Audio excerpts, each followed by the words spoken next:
Maybe I'm crazy, maybe I'm crazy, maybe I'm not, maybe I'm not. All right, welcome back, Dahntay Jones. Hey. Peace. Nice suit. Thank you. I think I'm a little bit overdressed today, but it's cool. It is what it is. Well, we were just talking about off the air. You could have worn one of your large white tees that you just found. My throwback jersey. Yeah. Nah. So do you have you have a bunch of them at the I have house? a storage bin full of throwback jerseys. Of throwback jerseys? Because I thought he was gonna come back, and they were worth something to me then. So he's like, you know what, we gotta put these away. Wait, Yeah. jerseys? I thought you were talking about like tall white tees. Those two probably. You got those two, right? No. Well, no, because tall white tees. Well, at that point in time, I was my first 4 years in the league. So like when I wore a tall white tee, I was throwing it away right after. Like, I had found I had found a connect, so I had them at like $5 a piece. Yeah, I mean, that's still, called finish line. Your connect was finish line? No. I had like the good ones. Oh, okay. Yeah. The good ones. Yeah, no, I feel you. Okay, but so you shouldn't get rid of your throwback jerseys, though. No. I need to, but you know what I did? I took some of them and I got them I got them signed. So they're like, it's like a 54 or 60. So I got a 60 George Gervin. What? And I got it signed. It's so ginormous. Anyway, let's talk about the people who aren't wearing throwback jerseys yet. So you're friends with LeBron. That's the name of the podcast. Dahntay's friends with LeBron. Yeah. No, seriously, there's a lot going on. There's a lot that's happened with LeBron over the last couple weeks. What? Every day it seems like something's going on. Yes, and it's almost by the hour. Okay. They decided to give us like 2 days of rest, which is much appreciated. That's true. All-Star break. All-Star break, which we all needed, really. We all needed this All-Star break, we did. not just LeBron and the Lakers. Yes, we did. So what happens when they come back? Because they really need to make the playoffs. Yes, they do. And what happens is a sharpened focus. I think guys get a way to compress and to let all the bad stuff go away and to not have to worry about trade rumors or the possibility of things going on that can be out of their control. And guys get to really concentrate on basketball for the stretch and do something that some of those people have never done before, and that's make the playoffs and understand what playoff basketball is about. And I think that is enough to motivate that young group of guys over there, because you have some champions over there that's been down that path and can explain to you what it's like to be in the playoffs and to contend for a championship and what the finals is like. But you have to really be in it to understand it. And I think you have to give these guys an opportunity to grow and to get to the playoffs and see and to make them more hungry for that experience. Because once you get your first time in the playoffs, you're like, oh yeah, I got to be here again. Because that's when people really know your name. Like those guys are names in our culture, but like once they make the playoffs, they'll really have a name. Really, people will really be pulling them over on the street because that's the time of basketball where everybody's watching the same games at one time. But with everything that's gone on with the trade rumors and them kind of just being lumped in as disposable pieces, it's not disposable pieces because that's the way people are making them look. But that core, that young core was something of value, and I always took it as something, because you could have taken that young core and threw that to New Orleans, and that would have been a team that had time to grow. It's just that the Lakers didn't have the time to grow. Like they expect them to go to the finals now. You're going when you sign from LeBron Los James, you Angeles guys to want, New Orleans. The Lakers fans want a championship tomorrow, and Right. you can't even get it tomorrow. Those young people. Because you have time. And don't you bring in LeBron? No? Sometimes. LeBron ain't in the microwave? Sometimes organizations draft people and sign people as assets purely. Okay. To move later. You Right. got to think of it. It's like stuff that we, like now that you've been sneakerheads buy a made- bunch of shoes. Right. And they're like, you know what? I'm going to buy all this because it's of value and somebody wants it, and I'm going to ship it over I there and really make some money. threes. I'm gonna buy 'em I'm too, going to get the though. threes because they limited, and somebody out there, I know somebody really wants this 14, Mm-hmm. Okay. and I'm going to make well, my money. now that Kuzma and Lonzo and Ingram have all been made to feel as if they're threes. In the shoe game, In the shoe right? game, how do you then reprogram your mental state to I am now I'm still committed to this organization who's shown they're not fully committed to me, What? and which I get what you're saying. Like they had value, which is why they were put in the trade. But most people don't look at it that way when they're in it. And also, everyone really feels like LeBron is orchestrating all of this. Like he has a lot of say in what happens, whether anyone wants to admit it or not. And Your friend. yeah, your friend. Yeah. And then at the end of the season, there's a lot of yes, he does, and there's a lot of changes. What that I are gonna do happen. know is that he does not like to be involved as much as people think he does, because at that point in time, then you can blame him.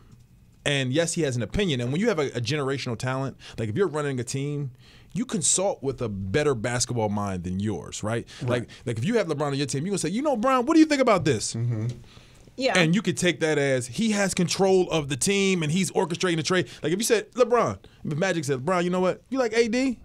Yeah, I like AD. I could have did this. He could be cool with this and how Luke's running this. Right.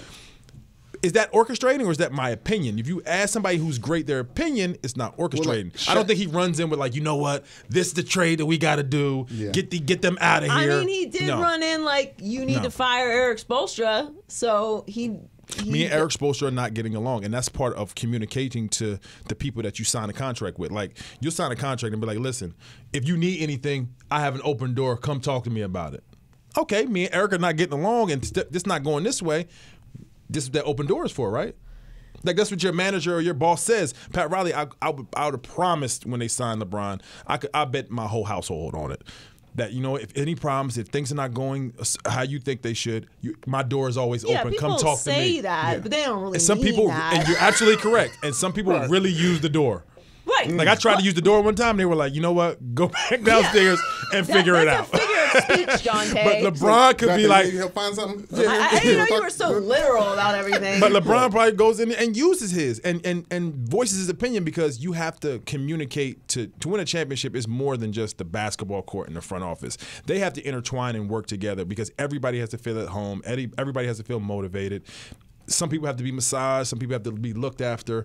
But it has to be one continuous flow of information going on at all points in time. Like, do you feel can't, like that's you can't what's divide. happening with the Lakers? I think it's at the beginning stages of it, because I think he signed for something to be able to communicate to the front office, communicate to the coaching staff. He signed on for that type of relationship, which the greats have. I think Michael Jordan and Phil Jackson were speaking on a constant basis. I think so. I think Kobe and Phil were speaking on a constant basis about the state of our team and how we're going to try to do this, because that's what great organizations in any field of business, they communicate and go together for a common cause. So we're supposed to believe that LeBron James, on his fourth team now, Sit here and believe. Okay, is in Los Angeles on a 4-year deal where he must win a championship. Right. He cannot miss the playoffs. These are not options for LeBron James. Well, like, literally they could happen, but it's going to be a mark on his legacy, whether we like it or not, because he's a polarizing player. Absolutely. Okay? So these things must happen. Is not being seriously consulted on every single move. Like, if you're like, I'm LeBron and I feel like Lonzo needs to be here. I'm not saying that's what he feels, but like, he's not going to be like, yeah, Lonzo can't be in that trade. He's going to have answers. Like, you're going to ask him a question, and he's going to answer the question. Is he going to be answering this question every day? No, you may have a broad conversation about it. Okay, here's a better question.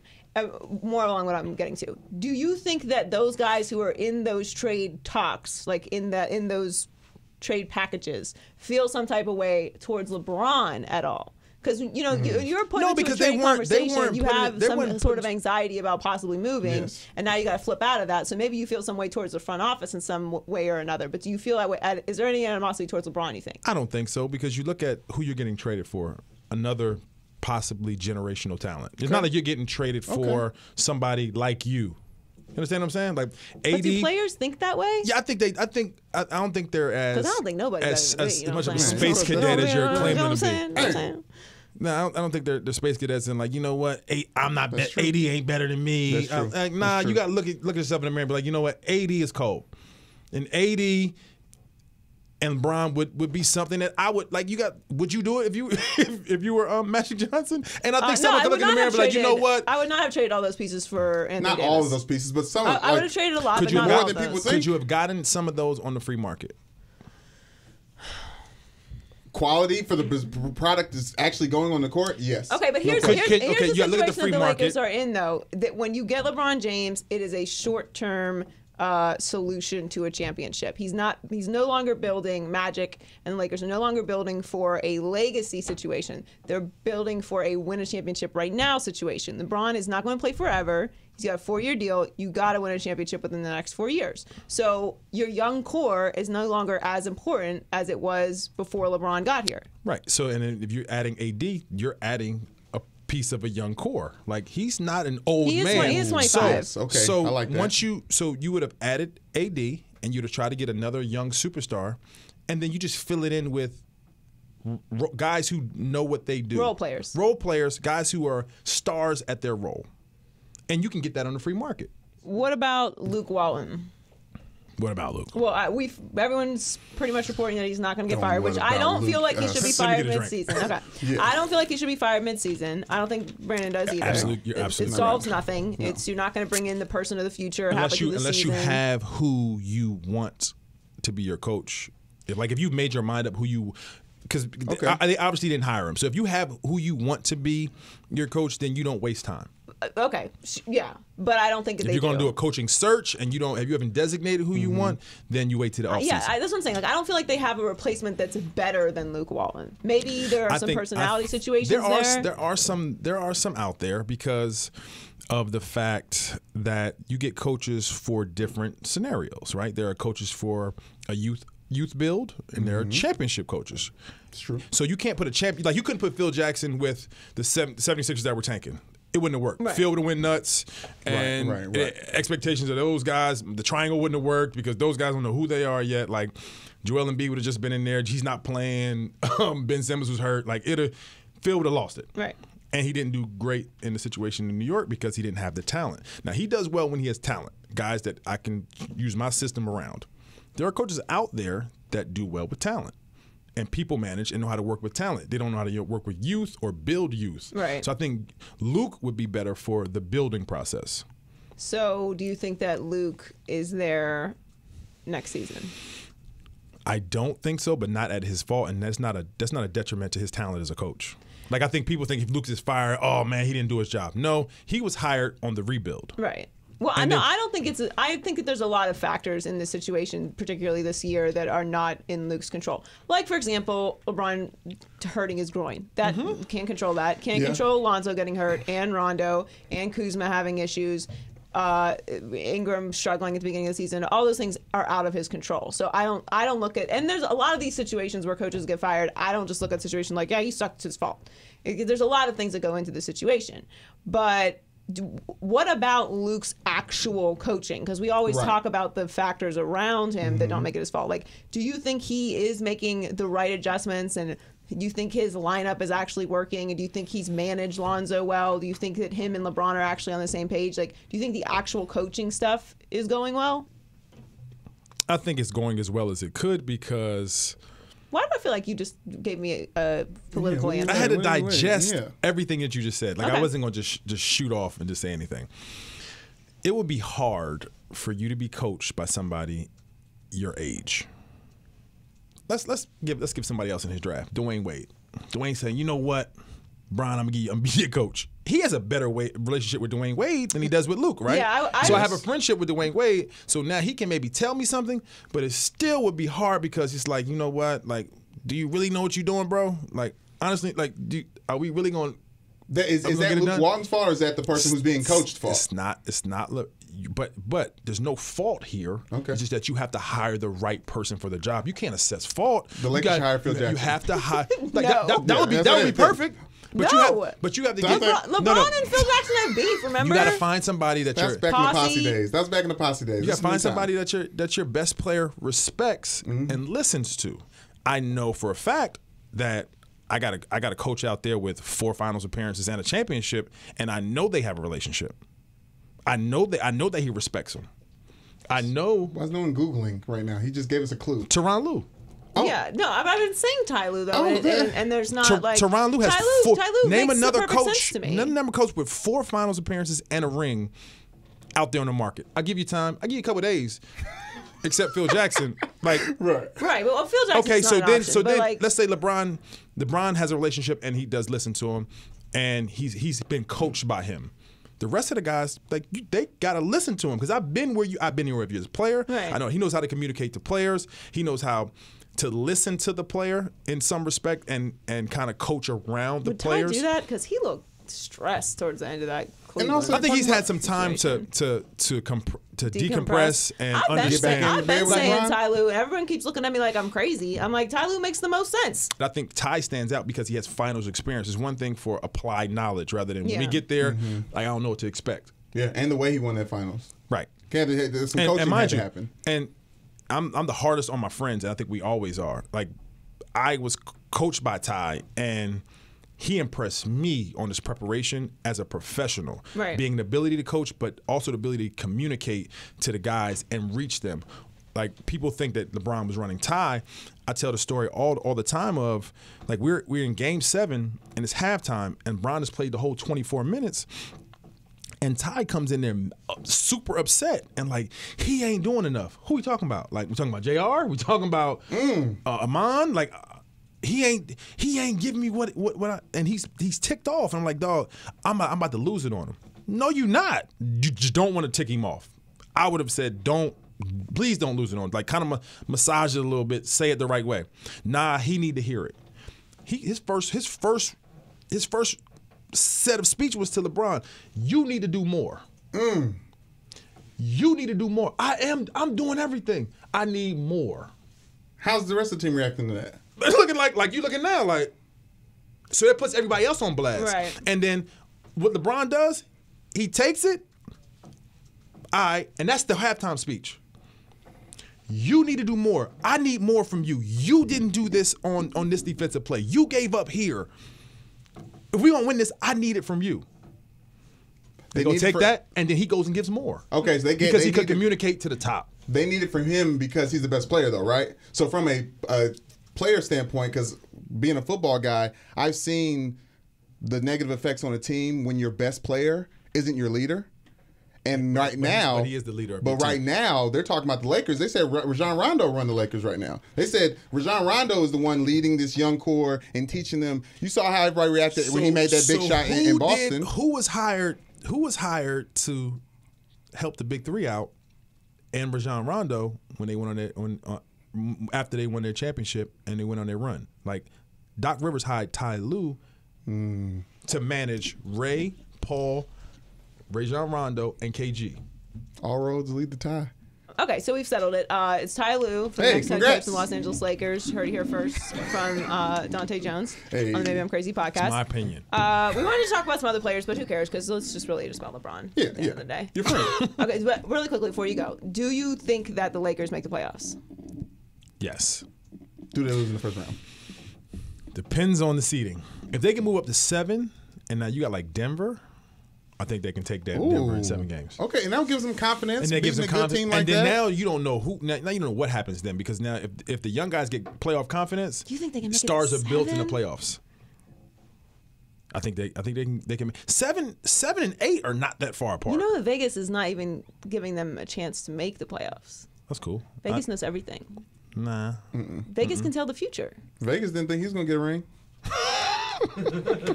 Did we have to do Vegas right? Yeah. No, Right. there ain't no way Vegas thought they was getting a ring. He got one though. I didn't think I was getting a ring. You gotta get a job. Stars aligned for me. You know what I mean? What 2 pieces do the Lakers need to get past Golden State? Assuming LeBron stays healthy and everything else is fine. Any combination of AD and Kemba, AD and Kyrie, AD and. But they gotta get AD. I think AD is a piece that you have to try your hardest to get because he's young. His youth and his ability on the court, like you have to try your hardest to get somebody of his stature, and then you can put a guard next to those two and work it out. Yeah. Because the guards that we're talking about can shoot the ball, like can really catch and shoot. Kyrie and Kemba. So, and let's say Kawhi is like, you know what? I've been a Laker fan silently my whole life. Then you got something real over there. Kawhi, LeBron, and AD is ridiculous. Like that's a Golden State level, monstars. assembly. But I'm not going to get in It fantasy appears world. that AD is the piece that they need most of all. Yeah. I'm the last question. LeBron wearing too many hats because I think he's wearing too many hats. Why He's you just say that? he's putting out an album next Friday with his A&R 2 Chainz album. I see him everywhere, and I'm so happy to see him. And I'm a big fan. I'm so glad that he's spreading the wealth and educating and empowering so many people. But I don't know if he's going to win a championship with his focus on all this other stuff. Okay. The day of an athlete exists from 9 to 3 on the court. Okay. 9 to 2. 9 to 1:30, okay? Yeah, let's be real. Let's keep it real. Let's talk about 9 LeBron's to schedule. 1:30. All right, but what's LeBron's schedule? Listen to me. Hold on. might be it. 9 to 1:30. Let's talk to a normal athlete. Okay. What I get into from 1:30, let's say to midnight, I can get into some negative stuff, or I can get into some positive stuff. Okay. When the athlete does something crazy, like hang out all night long or party and do all these things, that's a problem. I'm fine with it. Do more, Do as many projects as you want. Just do more? Just stay happy. He can't do more. He can't do more. I think that people are ridiculous with that. Like, stay happy. First of all, just because he signs I'm off happy on he's happy. something. I'm happy he's here. Like, he's executive producing. Okay, so we watched the final cut. Yeah, it's good. How many what- hours you think he spent in the studio? LeBron, Like he was out there like hey, LeBron, you putting want the to do beat this? You want to do together. this? Like, Yeah, okay. And then he watches the end of it. mean- And he's like, yeah, it's good. Put my name on it. Yeah, listen to this. Oh, what you like? Oh, I like the drums. I like how you came here. Like, Call me the how much executive input producer. do you think he went? He went in there and created some stuff. Okay. Come on, man. It'll be interesting. Well, thank you for joining us, you for having Dahntay me. Jones. Appreciate you. LeBron James Once is his a year. friend, Yes. not the other way around. Very important that everyone knows that. Yes. Dahntay makes the calls. No, not at all. Like I ain't talked to him in a minute either. I've been working and he's working. Yes. and It's like, cold in LA. People ain't going man, outside. It's raining in LA. It's a lot. Traffic is It's a lot of bad. naps. Like, Yeah. We're not complaining about the weather, by the way. We know the rest of the country is getting Right. slammed with bad weather. We appreciate California very much. We'd like it to stop a little bit, But anyway, thank you very much for joining us. Yes, we'll have you thank you. again on soon if you'll have us. And yeah. Bye. Hopefully I'll see you next year because I only get an invite once a year. But thank you for having me. Appreciate you guys. Thank you.